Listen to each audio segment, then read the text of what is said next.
What is up, everybody? Welcome back to another super exciting episode of The Building Code. I'm Charlie Birtwistle. And I'm Courtney Matern. I labeled today as a super exciting episode, which is a distinction. All of our episodes are exciting, and some of them are ultra exciting. Some of them are very exciting. Today's super exciting. I'm super excited to talk because we're going to be talking about communication, which I think is a very, very under-communicated aspect of, see what I did there? Yeah. Communicated aspect of the construction industry. Some would argue maybe the most important aspect, though. So I'm excited to get into the weeds. Well, I agree because, I'm a communications professional. I have a journalism degree, a marketing master's, and this title of the episode is aptly titled The Art of Communication. It is an art. I think people underestimate the importance of it in the day-to-day because everybody does it. But not everybody does it well. That's the kicker. Well, it's so oversimplified and understated, and people are constantly worried about, okay, how do I budget correctly, and how do I make sure my schedule is dialed, and how do I make sure that I'm appropriately job costing, and how do I make sure that I have the right subs? Like very, very important pieces. But all of those ultimately tie back to how are you communicating? And I think that it's something that you do have to be intentional about. It's something that you can get better at. It's something that you can improve on. It's not something that you're just, oh, I'm a good communicator. It's like, is your team, are the people that you're working with, how do you take your skills or improve your skills and really apply them across your entire business? Yeah, and are they understanding the message that you're sending and how you're sending it? So today we have Lyle Crownover, CEO of Crownover Company, based in Northwest Arkansas. And Lyle's been in the construction industry for a couple decades now. He's a fifth generation builder. And I bet, even since his great-great-grandpa was building, like people still had to communicate to build a great house. The difference now in 2024 is that we have so many different tools to communicate. So Lyle's going to share a little bit about the tools his company uses. And I'm excited for all of our listeners to get some, real life advice on, can you really just rely on text and phone calls and messages? Is it easier? Let's find out.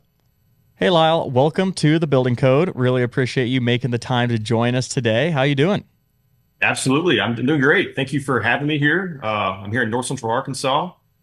Clear sky, 60 degrees, beautiful day here in the Ozarks. So yeah, I'm looking forward to this. Wow. I'm sure myself and Courtney and most of our listeners are jealous of that weather forecast. We are not as fortunate here in Omaha, Nebraska, but happy for you. Yeah. Thanks for having the shades closed at least, so you're not blinding us with jealousy. Exactly. I may give you a peek later just to inspire.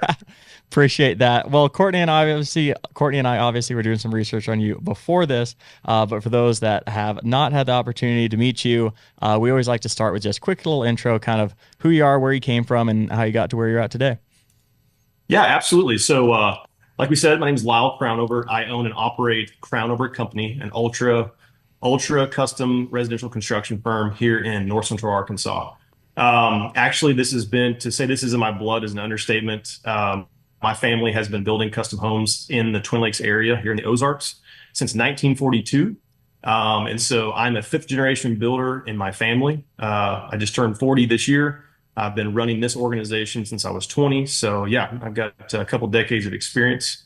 And we build ultra custom homes here on Norfolk and Bull Shoals Lake in the Ozarks. That area is beautiful up in Northwest Arkansas is beautiful.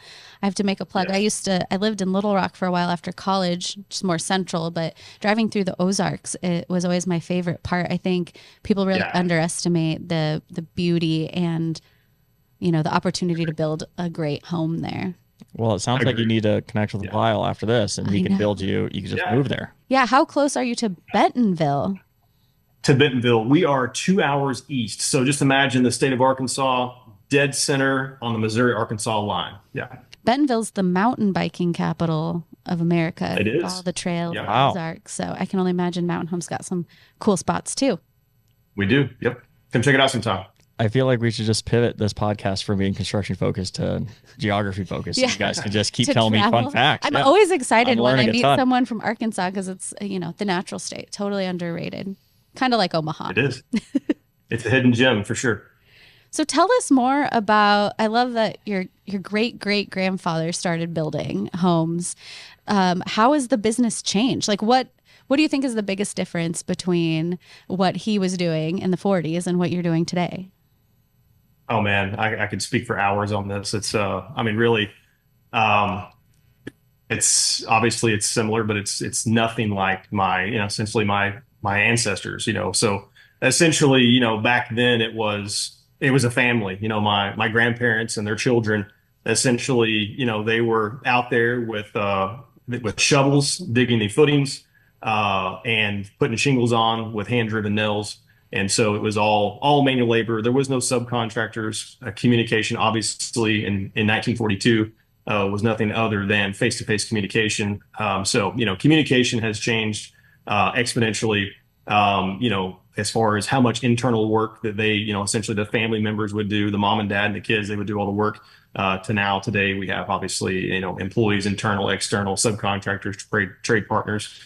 So yeah, it's if my great grandpa could see what we were doing today, he would probably be intrigued and probably admire some of the things, but also probably kind of would hate to see some of that hands-on and that intimate, just having the family do the work. But he would probably have different perspectives to say about it. So yeah, it's changed exponentially in a nutshell. So when you drive around the area, the Twin Lakes, do you see homes that, your great grandpa or your grandpa or your dad built? Yeah. That's honestly, that's one of the coolest things. It drives my kids crazy because anytime we drive around our hometown, it's like, I built that. I built that. My grandpa built that. My great grandpa built that. So yeah, everywhere we drive here, like it's coming on 100 years of Crownover performing construction in our, couple of counties here in North Central Arkansas. So yeah, very, very cool. Very proud of that. That's awesome. Is it too soon to start planning like the centennial celebration? It's on my mind, man. Yeah, it's going to be a big deal for sure. Yeah. That's awesome. Courtney and I are definitely gonna have to come out. Yeah, we're going to have to come mountain biking. Yeah, we'll send you guys an invite. Absolutely. One of the things and the reason that we wanted to have you on today was talk a little bit about communication. Obviously, a very, very important part of the construction process and definitely kind of a buzzword around our office, at least right now, as we are trying to streamline that process for our builders as much as possible. And I was thinking, as you were kind of giving the history there, of like how drastically the communication styles would have had to change from when your ancestors were building versus where you're building now. And we'd love to get kind of super into the weeds throughout the course of this interview, but at a high level, just kind of to level set the rest of this interview, explain to us kind of how important communication is to you and your business. And if you have kind of overarching themes or things that you really try to focus on and nail inside of Crownover Company.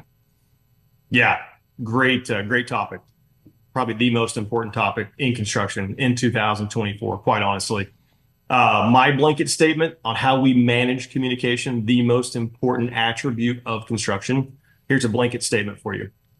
If the communication is not on Buildertrend, it does not exist. How about that? Right?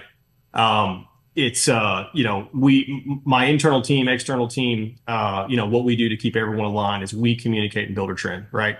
We'll have conversations in the field, and those are important and they're healthy with clients and with fellow employees and fellow trade partners. But when you get to a computer or you get to a cell phone, you document it in Buildertrend. So to basically, summarize communication in our organization in 2024, if the communication does not live in Buildertrend, it didn't happen. 5 gold stars for Lyle.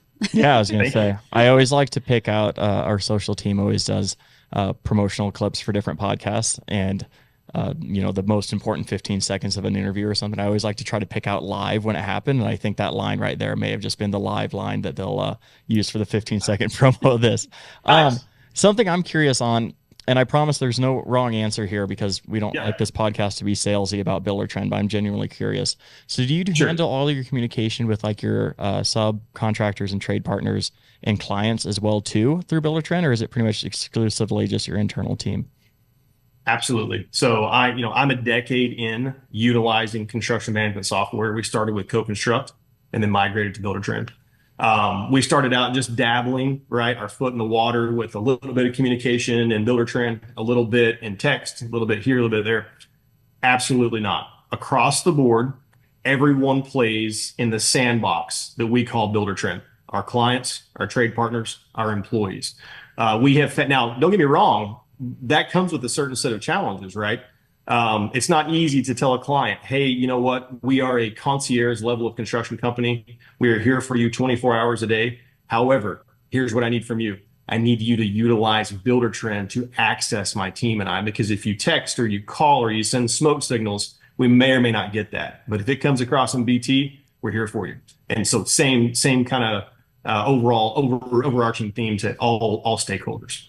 I love that. And I love the way you framed it. It actually segues really nicely into the next question that we had on here is there is a certain level of expectation and relationship building that you have to do before you can just blanket ask someone to use a brand new tool. Oh, And I think that's oh what man. we miss a lot as a builder trend ourselves and like, how we teach our clients to use it is you can't just go to someone that you've been working with for years or someone that you've been working with for Right. weeks if it's a client and say, hey, this is this new tool. You do have to kind of foster that relationship first, right? Baby steps, right? Baby steps. So, man, take it from a veteran construction management software power user. Early on, 10 years ago, I was just turning 30. And so working with these subcontractors. So subcontractors, I guess, is the biggest hurdle to get them to kind of adapt. So, 29 years old at that point, no gray hair, trying to reach out to, maybe a more of a seasoned player in the game by way of a framing contractor, a drywall contractor. Hey man, I need you to download the software on your phone and I need you to start communicating with me. That's how we're going to get business done from here on out. You can imagine like the stone wall out, that I was presented with there.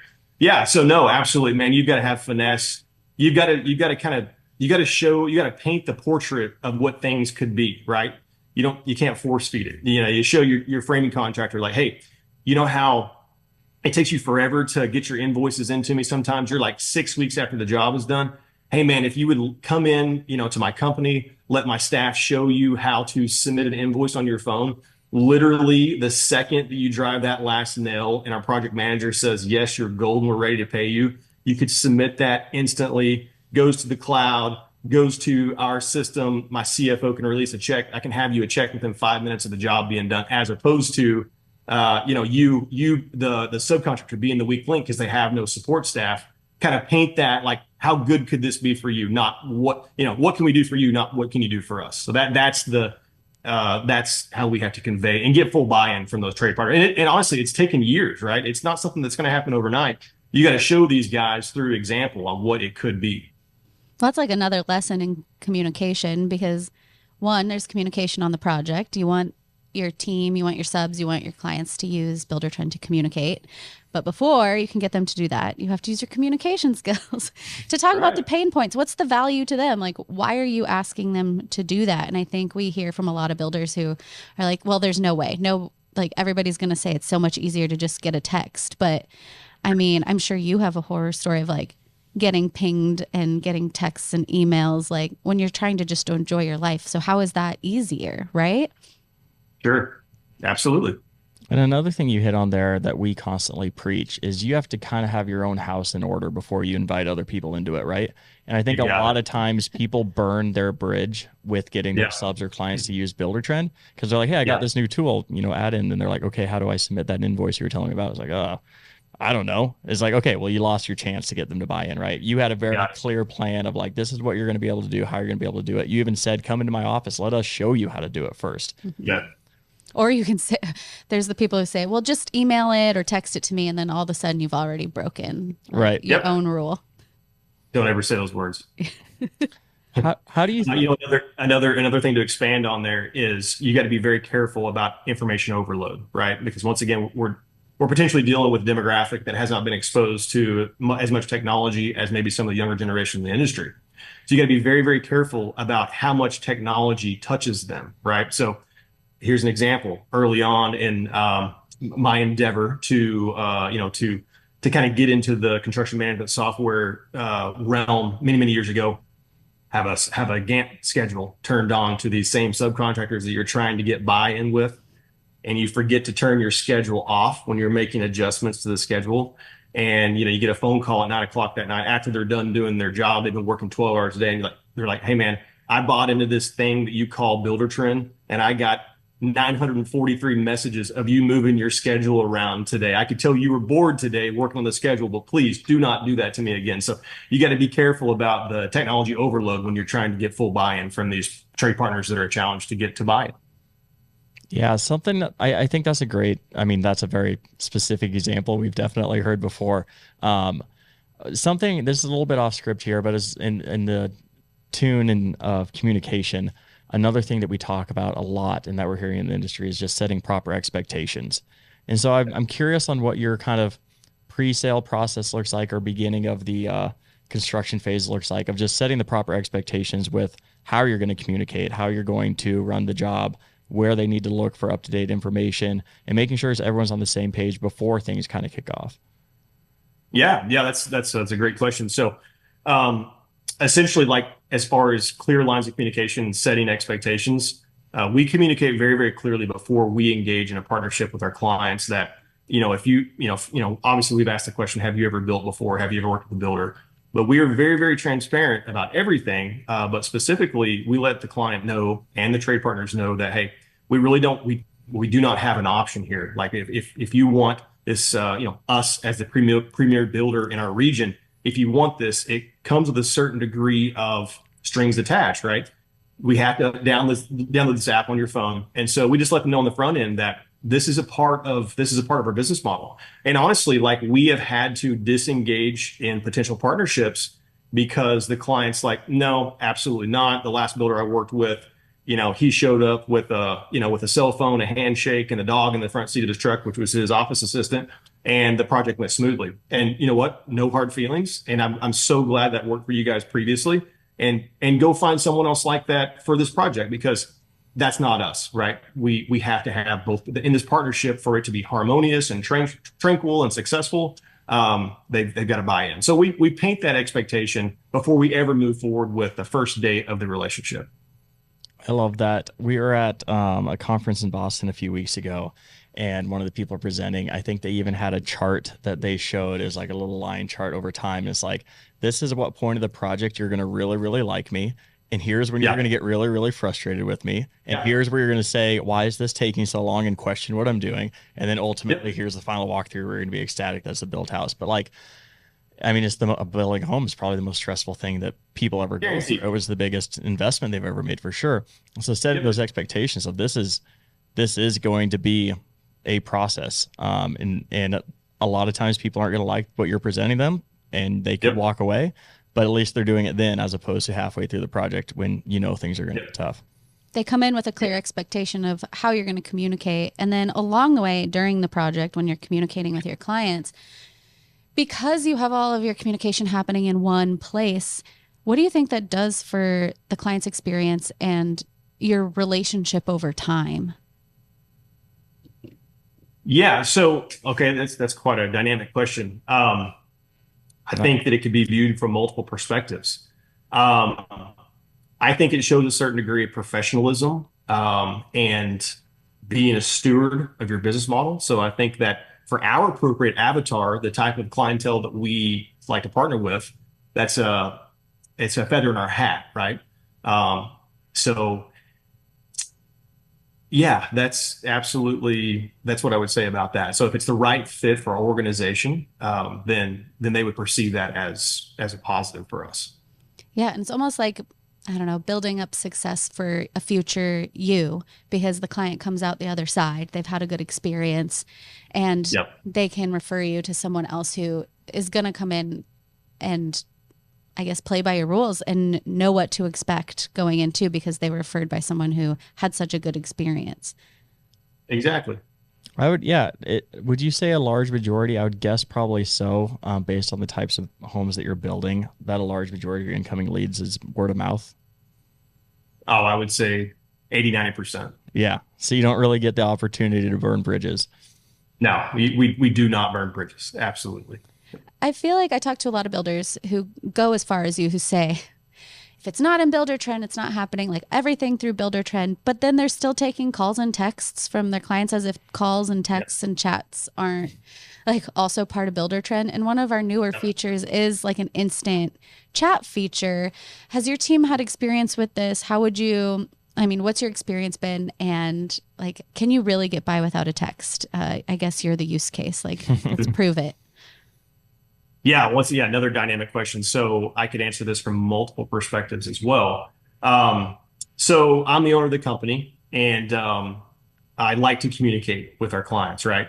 And so I will tell you that that is personally, one of my biggest hurdles is, practice what I preach. I tell my staff, you got to stay in Buildertrend. However, I'll have a client phone call, want to call me, want to text me at night.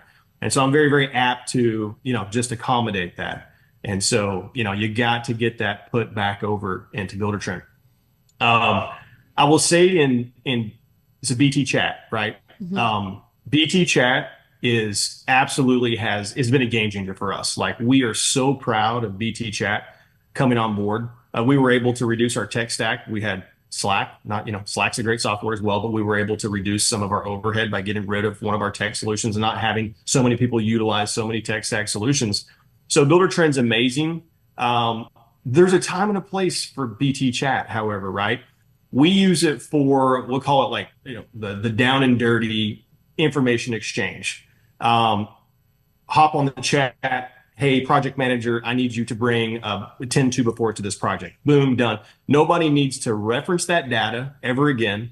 It's actionable, instantaneous, right? And it goes away. It's just data in, data out. And once again, we literally use BT chat in our organization. We probably average 30 messages an hour. It is this constant BT chat all day. So I cannot sing praises enough for the BT chat platform. However, once again, to clarify, we have not brought clients into BT chat yet, and I'm not certain that we will, because it's almost kind of like maybe robbing Peter to pay Paul. You're kind of trading one set of bad habits for another. Okay, we won't text you, but we're going to let you BT chat, and we're going to talk about everything all the time pertaining to anything and everything under the sun.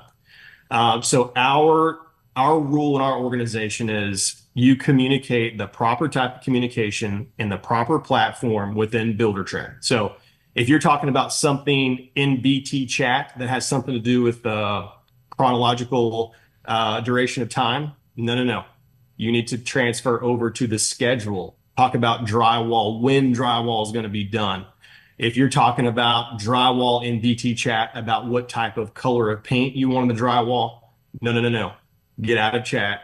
Go to the selections process where we talk about how things are pretty and what color they are, and we formalize that process. So BT chat, probably one of the most awesome tools in Buildertrend, but I think it's got to be harnessed and utilized to the proper way that we see that it was designed for. I think you're hitting on the nose, like a communication problem in 2024 for everyone. We have chats, we have emails, we have texts, we have phone calls. And I think people in any role, it happens here in our marketing team, of what do you say when and where? Like, when's the right time to send someone a chat versus when's the right time to give them a phone call? So I love that you have some standards with your team about when's the right time to do a chat, making sure the information goes in selections when it needs to. And to your point too, about being the kind of business owner who does want to nurture your relationships, when the right time and place then to have a phone call is going to be, or a face-to-face meeting, and how much meaningful is that going to be when it's like either a big celebratory meeting, or maybe you have like something really tough to talk about that customers are going to know, like, oh yeah, he took time out of his day to come out of his way and talk in person.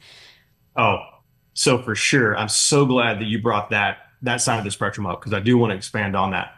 In 2024, yes, it's interesting because like the paradigm has completely flopped. Like, lack of communication 20 years ago, and now today it's overloaded communication. Where do we communicate when?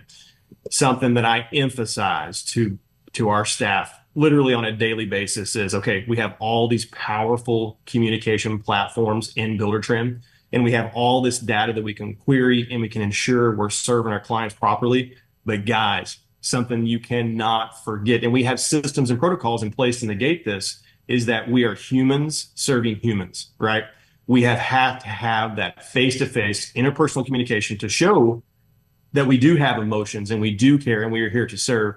So we have systems and processes in place to where we have a minimum of a phone call once a week, because most of our clients do not reside here while we're building, but at a minimum, we speak on the phone verbally to our clients once a week. We require a face-to-face meeting monthly, Zoom calls, et cetera. So yes, so important that, us as a society in this realm of construction, do not forget that, we're not AI, we're not robots, and we still have, clients out there, and we need to exchange the emotion in the relationship. It's a very crucial and vital aspect to a healthy relationship, is not forgetting that we have the interpersonal face-to-face communication. Thank you for touching on that, Courtney. Yeah. Yeah. Fantastic job, Courtney. Well, I think it's so interesting that we communicate more than ever before, but yet we can still feel so disconnected. Yes. And then for you as a business owner, you can actually make a bigger impact on your communication by choosing the right tools in the right time and place. Like, you're protecting your business by documenting certain communications, but then Correct. How much more meaningful it is when those face-to-face conversations or those phone calls get to be something that's special, and it's planned, and it's yes, and it's used in a really strategic way. Agreed. I mean, the types of conversations are just drastically different too, right? Mm-hmm. Like, you can sit down with someone face to face and instantly tell if something's wrong. Yeah. Yep. As opposed to messaging them and be like, all good? Yep, all good. Like, something we struggle with internally at Buildertrend is always just like, should it be a chat or should it be an email, or do I need to set up a meeting? It's like, just walk over to their desk. Yeah. You know, They're right there. Do you see them? That's something I've been doing lately. Like, all my one-on-ones, like, we just do walking meetings now. Like, having that informal, what seems as informal, will allow you to have a much more beneficial conversation and a deeper relationship too at the end of the day, which is like the benefit of communicating. Yeah. Courtney and I only communicate on the podcast because we don't want to waste good content talking when we're not being recorded. So yeah, this is as far as our communication gets. Everything has to be recorded. Got it.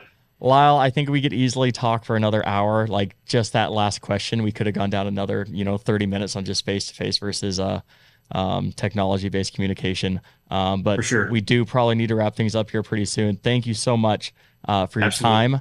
I'd say maybe a good note to end on. We always like to end on like advice to other builders out there. Do you have, your perspective is so interesting because you said you've been using construction management software for over a decade, and by far a super user, which is an apt way to describe it. If someone's listening to this and they're like, I struggle with text, I struggle with emails, I get phone calls constantly, I can't get myself to use Buildertrend, where would you say is the best place to start, or what advice would you give someone that is feeling overwhelmed and is listening to you and is inspired and said, okay, I'm ready to take the step there? Absolutely. So my advice would be to pick a construction management software solution. I will say Buildertrend is the best software. We have analyzed and assessed many solutions. Buildertrend is the best. So, but pick a software, embrace it, fully embrace it. Like, don't halfway. That was the mistake, that we made very early on in our experience with the software. Is like, we're going to dabble in this portion. We'll maybe do POs and maybe think about using the schedule. It doesn't work that way. That's my advice. Like, pick a software, pick a solution, stick with it, fully embrace it, and you have to have 100% buy-in from all parties. I think if you do that, you're going to be successful. I love it. That was a perfect note to end on. Lyle, thank you so much for your time today. I thoroughly enjoyed talking to you, and I know all our listeners are going to enjoy listening from you as well. So appreciate you. Likewise. Thank you, Charlie. Courtney, it was nice to meet you as well. Thanks, Lyle. See you. All right. Y'all have a great day. Bye. Well, we just had Lyle Crownover on the Building Code to talk about communication, and boy, was that a treat. Gosh, he is good. We have to get him involved in some webinars, some coaching. Like, I feel like our clients would appreciate that perspective so much, and our internal employees here at Buildertrend. I definitely, as always, took a page of notes. But Courtney, what'd you learn? No kidding. I think it's funny how there's so many parallels between our industry here working in tech and the construction industry, and probably all industries right now. We talk every day, like, should I send a Teams message? Should I be sending an email? Mm-hmm. And I think one of my biggest lessons with Lyle is there's still a time and place for face-to-face communication. We are a tech company and we talk about tools, and we have all of these channels. And if you're a builder using Buildertrend or another software, you have email, you have all these tools to communicate with, but you still sometimes need to have a face-to-face conversation. Yeah. It's all about time and place. But the thing is, with these options, you can make a bigger impact. You can save your time. You can save your energy. You can save those in-person, interactions for a time where it packs the most punch, and not in the middle of your dinner with your kids. And it's just someone saying, hey, this project's done. Talk to you about it tomorrow. Yeah. And I think the expectation setting around communication was really profound from Lyle's perspective. And, he said that he goes, above and beyond 24/7. They can contact them as long as it's through Buildertrend. That's the expectation that he set. But I've heard other very, very successful people, set the expectations. I'm strictly, 8 to 5. And if you want to talk to me, message me during those times. But setting that expectation, regardless of what that is going to improve that relationship down the road, and having your client or your sub or your employees knowing when they can reach out, what they can expect, and how that process is going to go. So Lyle was great. This episode was great. It was super, if you remember from my intro. But did it live up to the hype? You were so excited for it. This lived up episode. to the hype 110%. Well, you know what we should tell them about? We should drop again, if they haven't already, is talk about extra channels to communicate. Yes. You can communicate with Charley and I and the Building Code Podcast now on our own dedicated Instagram channel at the Building Code Pod, or you can hop over to TikTok. I know we're finally on the TikTok train, and watch clips from the episode, send us messages. We just have so much great content that we knew that we needed to have a dedicated channel. Thanks to all of our wonderful guests like Lyle, who are providing nuggets and knowledge. Nuggets and knowledge. Nuggets. I was actually going to mention that, but I figured, at this point, when this airs, that would have already been out for a couple of weeks. So I'm sure everyone listening is We've already hit 1 million followers. Yeah, I exactly. bet, yeah. Manifest it. We'll check in on the next episode on where we're at. Until next time, though, I'm Charlie Burtwhistle. And I'm Courtney Matern. Peace. Thanks for watching the video. Remember to subscribe to our YouTube channel for exclusive content brought to you by Buildertrend.